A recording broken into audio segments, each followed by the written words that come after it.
मैं क्रिसमस में पहुंचा हूँ। ये दिल्ली और दिल्ली में ओखला विधानसभा, ये तो पूरा मिनी पाकिस्तान है। और विकास बोलते हैं उनके एमपी नहीं है, उनके एमपी बताया उन्होंने क्या क्या किया। पाकिस्तानी दिखाई देता उन्हें सब जगह, उन्हें और कोई चीज नहीं दिखाती। उनका काम ही है हिंदुस्तान पाकिस्तानी करते रहते हैं। अपने डेवलपमेंट के काम गिनवाए। एमपी तो उन्हीं का था, काउंसिलर तो उन्हीं का है। जो लड़ रहे हैं ये भी काउंसिलर भी, इनकी बीवी काउंसिलर है। बताइए, आपको पता है ना अपने काम गिनवाए हमने क्या काम किया। ओवैसी साहब के लिए, ओवैसी साहब किसके लिए आवाज उठा रहे? अपने लिए आवाज उठा रहे हो? तो मुसलमानों के लिए आवाज उठाते हैं। किस मुसलमान के लिए उठा रहे हैं? हैदराबाद में उठाए ना जाके पहले। मजलूमों के लिए हम आवाज, मजलूम हैदराबाद से खत्म हो गए क्या? जो वो दिल्ली तक आ गए, मजलूम तो हैदराबाद में भी हैं भाई। पूरे ओखला विधानसभा में दबदबा है। ये नहीं खाली एक बूथ पे लड़ेंगे, वो 282 के 282 बूथ पर लड़ेंगे। और बाकी के जो कैंडिडेट है, कोई हिंदू की बात कर रहा, कोई मुसलमान की बात कर रहा। अमानतुल्लाह खान ही ऐसा कैंडिडेट है जो हिंदू की भी बात कर रहा, मुसलमान की बात कर रहा, विकास की भी बात कर रहा। यही रहेंगे कि कुछ पार्टी में जो आजकल घमासान चल रहा है तीनों चारों पार्टियों में।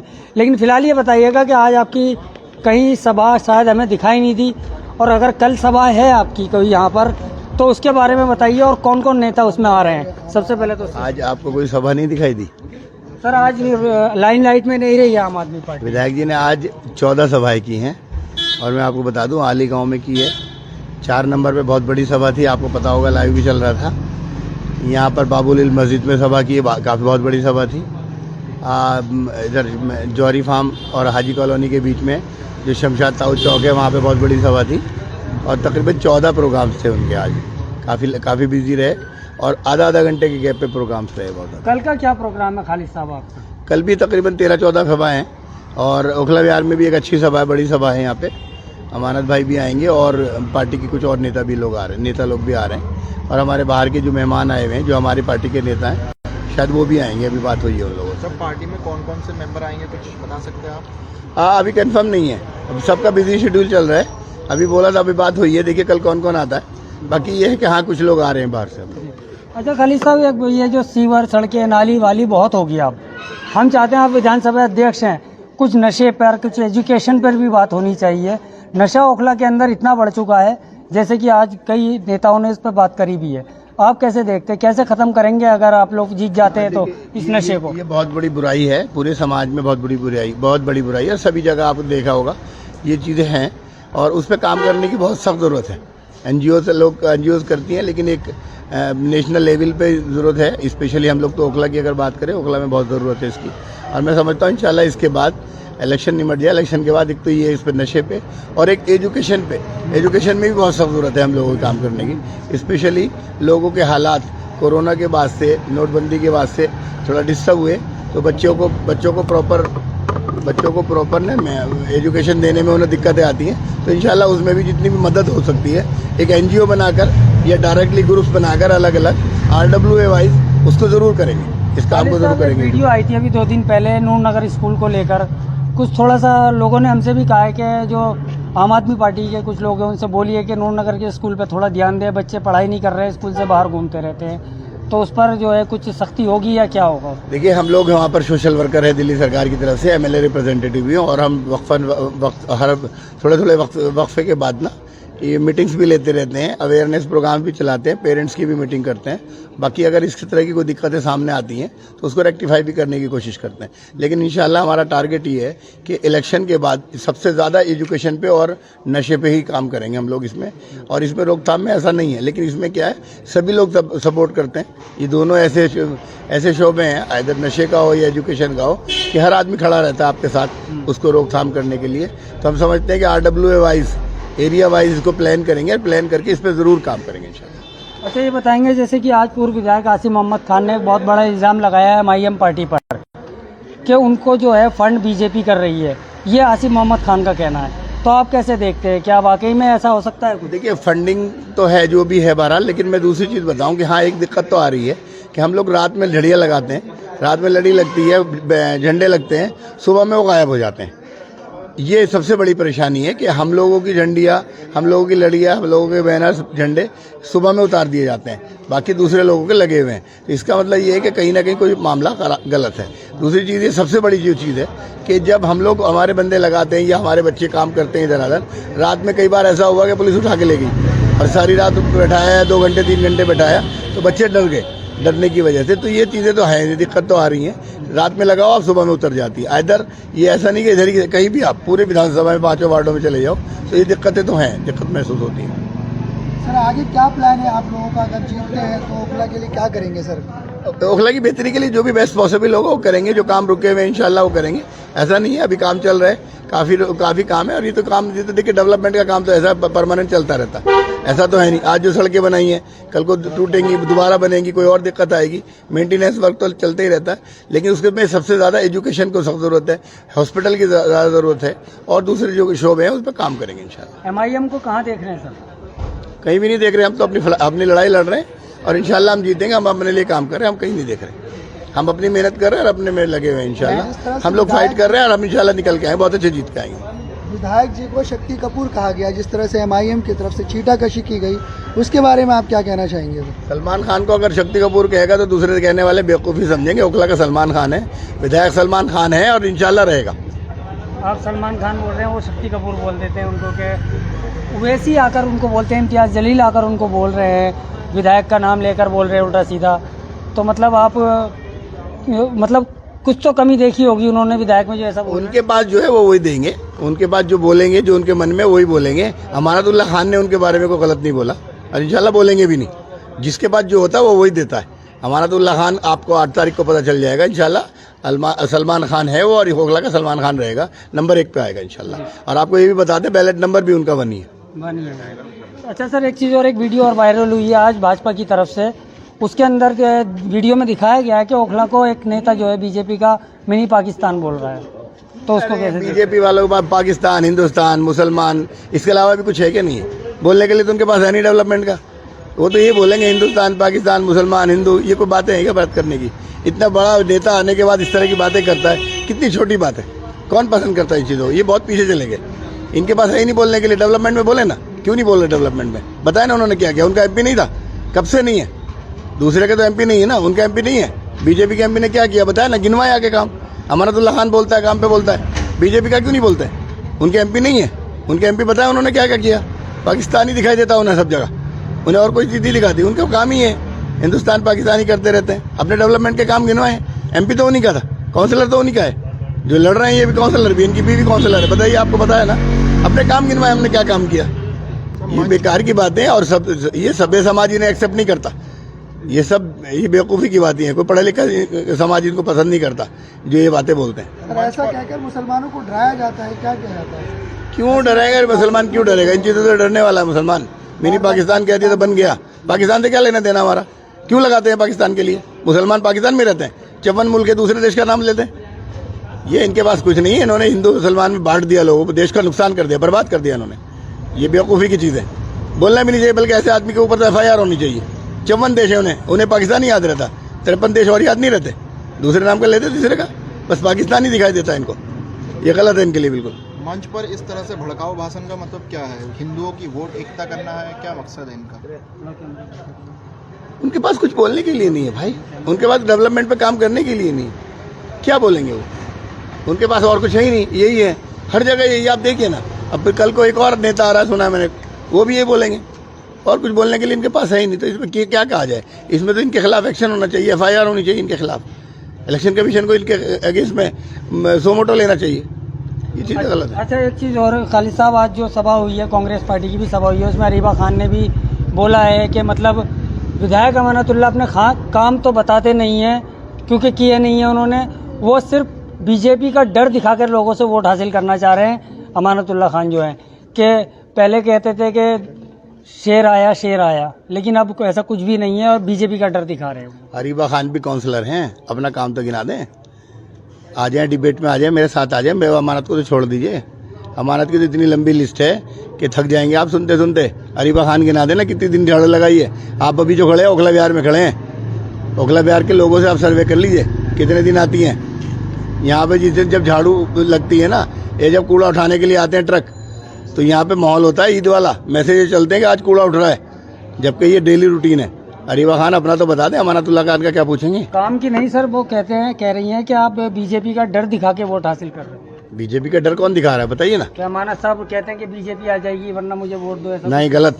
हमारा साहब ये कहते हैं कि जो आए हुए हैं बाहर से, हैदराबादी लोग आए हुए हैं, वो लड़ने के लिए किससे आए? वो जीतने के लिए बीजेपी से आए या अमानतुल्लाह खान को हराने के लिए आए? आप इसमें देखिए ना, उनकी डिबेट्स देखिए आप सब, उनकी डिबेट्स में उनके स्पीचेस देखिए, वो अमानत के अलावा किसी का नाम नहीं लेते। उनकी फाइट किससे होनी चाहिए? MIM की फाइट किससे होनी चाहिए? उनका टारगेट क्या रहता है? वो अपनी स्पीचेस में क्या कहते हैं? बीजेपी के लिए बोलते हैं ना। ओखला में आने के बाद बीजेपी के लिए भूल गए। ओखला में आने के बाद सिर्फ अमानत के खिलाफ बोलेंगे, तो अमानतुल्लाह ये नहीं कहेंगे कि ये क्या कर रहे हैं। आप बोलिए ना। वो पानी पानी बोलते हैं, पानी नहीं आया। ओवैसी साहब तो पानी वाले की आवाज़ निकाल रहे हैं कि पानी नहीं है, पानी नहीं है। पानी की प्रॉब्लम है यहाँ पर। इंशाल्लाह जो 4 फीट की लाइन डल रही है जामिया पे मेट्रो के नीचे, आप लोगों को पता, आप भी शायद लोकल के ही रहने वाले हैं, आप देखिए वहाँ 4 फीट की डल रही, सब जगह इंटरनल लाइन डल चुकी है, पूरे ओखला में जाल बिछ चुका पूरी तरह से जैसी। और वो इसके लिए मैं आपको ये ऑन रिकॉर्ड कह रहा हूँ, ऑफ रिकॉर्ड नहीं कह रहा हूँ, आप लाइव शायद चला रहे हैं, आप जाके देखिए वहाँ पे मेट्रो के नीचे 4 फीट की लाइन डल रही है। जिस दिन वो कंप्लीट हो जाएगी तो इंशाल्लाह पानी भी आ जाएगा। वो ऐसे साहब को जाके दिखा दीजिए, वहाँ पे देख लीजिए जाके, उनकी समझ में आ जाएगा कि क्या हो रहा है। इतना बड़ा प्रोजेक्ट दिल्ली में नहीं है कहीं जो ओखला में आया है। इतने बड़ी जो मतलब रैलियाँ निकल रही हैं सर MIM की तरफ से, तो कहीं ना कहीं तो उनको लग रहा है कि हम जीत रहे हैं, क्योंकि करीबन 10 दिन हो गए ओवैसी साहब दिल्ली के अंदर है और इम्तियाज़ जलील, तो इतनी मतलब मदद कर रहे हैं शिफा और रहमान की, तो उस पर भी लोग एक्शन उठा रहे हैं। आप ही लोग एक्शन उठाते हैं कि एक मतलब ये प्रोपेगेंडा है, तो क्या प्रोपेगेंडा है या अगर शिफा और रहमान की मदद कर रहे हैं तो? प्रोपेगेंडा वर्ड तो ठीक नहीं है, प्रोपेगेंडा वर्ड ठीक नहीं है। शिफा और रहमान की जो मदद अगर वो कर रहे हैं तो वो कहाँ से 4.5 साल से 5 साल से, अब उनको याद आया, अब वो गले लगा रहे हैं सबको, ताहिर हुसैन को गले लगा रहे हैं। अगर वो इसी तरह से छुड़ाने लगे कि जेल से छूट जाएं तो मौलाना कलीम साहब को भी दे देते कहीं से टिकट, फिर तो मौलाना कलीम साहब भी छूट जाते। ये सब बेकार की दिखावे की चीज़ें, मौलाना कलीम साहब को भी लड़ा देते ना कहीं से, सीटें तो और भी थे, पुरानी दिल्ली से लड़ा देते तो वो भी छूट जाते। इन चीज़ों पे नहीं हुआ करता कि जमानते हो जाएंगे, छूट जाएंगे, ये तो मेरिट्स पे होते हैं। और अगर आपको सहायता देनी थी 4 साल से आगे छुड़ाते ना। छोटा भाई उनका नहीं, पहले हमारा है, सबसे ज़्यादा हमारा जानी में जूनियर भी था, मेरा पड़ोसी भी है, मेरा रात दिन का साथ था, डेली का उठना बैठना मिलना था, तो उनसे ज़्यादा मोहब्बत हम भी रखते हैं। वो वहाँ से आके हैदराबाद से मोहब्बत रखते नहीं, ऐसा नहीं है। वो ठेका छुड़ा के लाए हैं कहीं से अमानतुल्लाह खान को हराने का, वो जीतने के लिए नहीं बल्कि हराने के लिए आए हैं। वो उनका टारगेट ही है कि कैसे ठेका छुड़ा रखा है उन्होंने, वो उस पर ध्यान दें और किसी पे नहीं। बस अगर आप जीत जाते हैं तो उनके लिए क्या करेंगे? इंशाल्लाह हम जीत रहे हैं, इंशाल्लाह हम जीत रहे हैं भाई। शिफा और रहमान क्या के लिए करेंगे शिफा और रहमान के लिए? अब हमारे MLA साहब बार बार कहते हैं, हर मीटिंग पे कह रहे हैं, जिस लायक हूँ मैं, जिस तरह से हूँ, आप बताइए, मैं आपके साथ खड़ा रहूंगा, जो भी कर सकते हैं बेस्ट पॉसिबिलिटी। देखिए ऐसी सिचुएशन में क्या होगा, अल्हम्दुलिल्लाह वो वेल टू डू हैं, फैमिली अच्छी फैमिलीज हैं, ऐसा नहीं उन्हें फाइनेंशियल सपोर्ट चाहिए, हाँ लीगल सपोर्ट चाहिए, तो हम लोगों को खड़ा होना चाहिए। और ये हम आपस में बात भी करते थे, जामिया ओल्ड बॉयज़ वाले हम लोग डिस्कस करते हैं कि हम लोग जो है ना उस काम में पिछड़ रहे हैं कि जितना हम प्रॉपर सपोर्ट कर सकते थे, और इंशाल्लाह इलेक्शन के बाद जरूर करेंगे, जहाँ जिस लायक भी हम खड़े रहेंगे हम लोग। आखिर में क्या कहना चाहेंगे ओखला की जनता से जो आपको इस टाइम सुन रही है? किसी भी तरह से कोई किसी तरह की सोच ना रखे, सिर्फ और सिर्फ ये रखे कि वन साइडेड आपको डिसाइड करना है कि आपको कहाँ जाना है। आपको सिर्फ नालियाँ, सड़कें या सीवर के अलावा सॉरी इसके अलावा आपको अपनी आवाज़ भी पहचाननी है। आपका लीडर कौन होना चाहिए जो आपके बुरे वक्त में खड़ा रहे। सिर्फ नाली या सीवर के अलावा आप ये नहीं कि इसी पे टारगेट रख के जी हमने ये काम किया, हम ये किया, ये किया।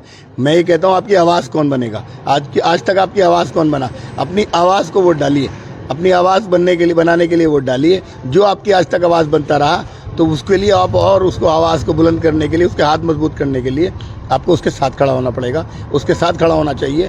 और इंशाल्लाह मैं समझता हूँ कि आवाम साथ खड़ी रहेगी और हम लोग आने वाले 8 तारीख को इंशाल्लाह जीत हासिल करेंगे। कितने वोटों की उम्मीद रख रहे हैं? वो बहुत अच्छे मार्जिन से जीतेंगे, ये बात फैक्ट है। कम से कम 1.5 लाख। हम लोग 1.35 से जीते थे पहले, 1,31,000 के करीब मिला था, 1,30,000 कुछ और था, उससे बड़ा मार्जिन रहेगा हमारा इंशाल्लाह। और मैं समझता हूँ ओखला की आवाम बहुत समझदार आवाम है, जैसे पहले उन्होंने एक तरफा वोटिंग की थी, अब के फिर इंशाल्लाह एक तरफा वोटिंग करेंगे और उससे ज़्यादा मार्जिन से जीतेंगे। कल जो सभा होने वाली है काफ़ी बड़ी सभा बताई जा रही है, मतलब तो पब्लिक से क्या कहेंगे यहाँ पर आने के लिए? ओखला विहार में हमारी कल सभा है और माशाल्लाह ओखला विहार की पब्लिक, ओखला विहार की आवाम बहुत मेहनत कर रही है, 2 दिन से ही उसमें लगी हुई है तैयारियों में। अच्छा प्रोग्राम होगा, अच्छा बढ़िया प्रोग्राम होगा, लोगों की मोहब्बतें मिलेंगी इंशाल्लाह। चलिए बहुत बहुत शुक्रिया खालिद साहब। यहाँ पर महबूब साहब आप दूसरे इस इलाके के नहीं है, ओखला विहार के दूसरी जगह से हैं, तो वहाँ क्या रुझान है आम आदमी पार्टी या किसी भी पार्टी को लेकर? अकेले आम आदमी पार्टी का, और किसी का कोई वोट नहीं। अमानत भाई को वोट मिलेगा पूरे जसोला से। जसोला से। हाँ, लेकिन वहाँ तो मनीष चौधरी जो है वो भी काफी दमखम लगाए हुए हैं भाई। ये बराबर बराबर लड़ेंगे दोनों। अमानत भाई का पूरे ओखला विधानसभा में दबदबा है, ये नहीं खाली एक बूथ पे लड़ेंगे, वो 282 के 282 बूथ पर लड़ेंगे। और बाकी के जो कैंडिडेट है, कोई हिंदू की बात कर रहा, कोई मुसलमान की बात कर रहा। अमानतुल्लाह खान ही ऐसा कैंडिडेट है जो हिंदू की भी बात कर रहा, मुसलमान की भी बात कर रहा, विकास की भी बात कर रहा। बाकी और कोई कैंडिडेट बात नहीं कर रहा। मुसलमानों में ये जो वहाँ से आए हैं हैदराबाद वाले, वो मुसलमान होने का दावा करते हैं, जो उधर वाले वो हिंदू होने का दावा करते हैं, मिनी पाकिस्तान बता रहे हैं।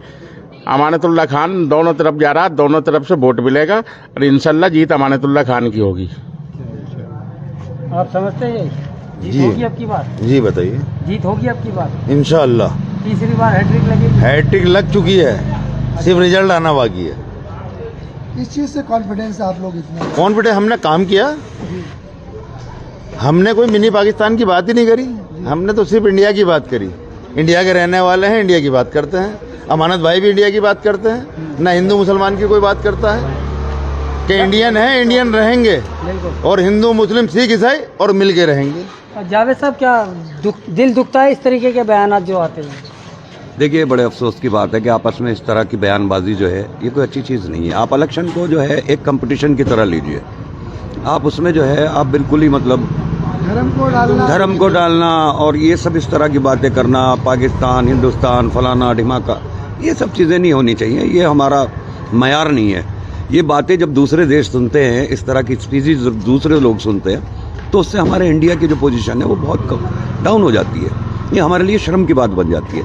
हालांकि हम जिस तरह से ज़्यादातर अवाम यहाँ इस तरह का नहीं चाहता है माहौल। ज़्यादातर लोग जो है सेकुलर हैं यहाँ, और ये इस तरह की बयानबाजी सिर्फ वोट बटोरने के लिए करते हैं और बोल के चले जाते हैं और भुगतना पड़ता है दूसरे लोगों को। तो ये गलत है। तो अगर वो उधर कर रहे हैं इस तरह की बयानबाजी, तो आपके लिए ओवैसी साहब भी तो खड़े हुए हैं, वो भी तो आपके लिए आवाज़ उठाते हैं। भाई ओवैसी साहब के लिए, ओवैसी साहब किसके लिए आवाज़ उठा रहे हैं? अपने लिए आवाज़ उठा रहे हैं। वो तो मुसलमानों के लिए आवाज़ उठाते हैं। किस मुसलमान के लिए उठा रहे हैं? हैदराबाद में उठाए ना जाके पहले। मजलूमों के लिए हम आवाज़, मजलूम हैदराबाद से ख़त्म हो गए क्या? जो वो दिल्ली तक आ गए, मजलूम तो हैदराबाद में भी हैं भाई। पहले उनको देख लो, जो लोग आपकी पार्टी के जेलों में बंद हो जाते हैं, आप तो उनको ही लेटर हेड पे नहीं लिख के देते हैं कि साहब ये पार्टी के आदमी है या पार्टी से इनका कोई संबंध है। तो ये सारी चीज़ें भी सामने आ रही हैं ना। और देखिए, हमारे पास तो बहुत सारी वीडियोज़ आ रही है वहाँ से, हैदराबाद से लोग वीडियोज़ भेज रहे हैं। किस तरह की वीडियो? उसके अंदर बता रहे हैं कि किस तरह से यहाँ लोगों का बुरा हाल है, और जो इनके कार्यकर्ता हैं, ये अपने कार्यकर्ताओं को भी नहीं पूछते वहाँ। यही नहीं पूछते। यहाँ आपको मैंने बताया था ना, ये जो रिवर व्यू वाले अपने जो इनके थे, दिल्ली के अध्यक्ष थे, हाँ, उनको इन्होंने जो है, इनको खबर ही नहीं ली। उन्होंने क्यों इस्तीफा दिया? आप पूछिए ना उनसे भी जाके, एक इंटरव्यू उनका भी करिए आप, कि आप पहले MIM के अध्यक्ष थे, आप हमें ईमानदारी से बताइए कि आपने क्यों इस्तीफा दिया। भाई साहब, वो भी जेल काट के आए, इन्होंने खबर नहीं ली उनकी। तो ये तो इस तरह के हैं, ये तो अभी हाय उल्ला करके अपने पकड़ेंगे जहाज, अपना चले जाएंगे भाई, है ना। कोई ऐसी बात दिखाई नहीं दे रही कि कोई कौम की बात करके तो सिर्फ ये जो है ना, जो अफरा तफरी का माहौल है वो क्रिएट करना चाहते हैं। अदरवाइज यहाँ तो सेकुलर लोग रहते हैं भाई। ओखला में गलत उन्होंने चुना है। ये पिछली बार आपने हरीबा खान को इलेक्शन लड़ाया था काउंसलर का, और आज जब दिल्ली के अंदर मैं गलियों में जाके देखता हूँ तो मुझे लगता है कि दिल्ली को लेके जो धारणा मेरे अंदर थी कि दिल्ली उत्तर प्रदेश से ज्यादा डेवलप होगा, मगर यहाँ की गलियों में जाने के बाद, यहाँ की गंदगी देखने के बाद, यहाँ पे रुके हुए विकास कार्य को देखने के बाद और यहाँ की लोगों की व्यथा को सुनने के बाद मैं क्रिसमस में पहुंचा हूँ। ये दिल्ली और दिल्ली में ओखला विधानसभा, ये तो पूरा मिनी पाकिस्तान है और विकास से कोसों को दूर है। आज जैसे प्रयागराज का महाकुंभ पूरी दुनिया देख रहा है, उसी प्रकार जब दिल्ली के शाहीन बाग में धरना हुआ था, सड़कें जाम की गई थी कुछ गुंडों के नेतृत्व में। यहाँ पर जब पाकिस्तान जिंदाबाद के नारे लगते थे, पूरे रास्ते बंद करके कितनी यात्रा आपको झेलनी पड़ी है। अभी बहन हेमलता जी ने आपको बताया भी है किस तरीके से लोगों ने परेशानी उठाई है। और उस समय प्रयागराज के एक गुंडा जिसके मतलब यूपी में चलवा था गुंडों की, वो सरपरस्ती गुंडों